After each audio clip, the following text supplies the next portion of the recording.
evening and welcome to the Business Day. I'm Herman Green. Sept announced today that 2018 has been a favorable year so far, but the company is not without challenges.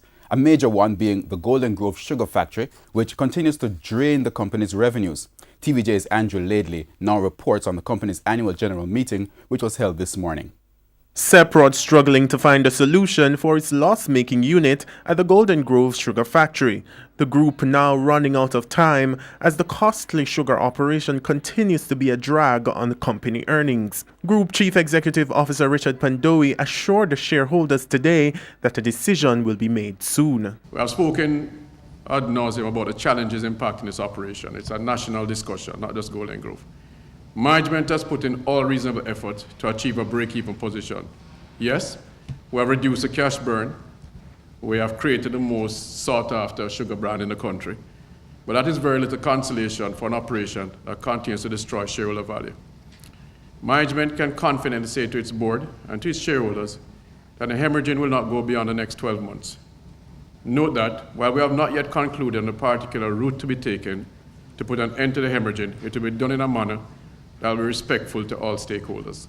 But it's not all bad. Mr. Pandowi says Sept's half-year results show that the company is making notable gains. Our 2018 half-year results reflects a 25% increase in revenue, 36% increase in operating profit, and a 29% increase in net profit over the same period last year. He says there's particularly promising prospects in exports, which continue to turn over higher results each year. Our revenues from exports in 2017 were in excess of US $10 million, which represented a 46% increase over 2016.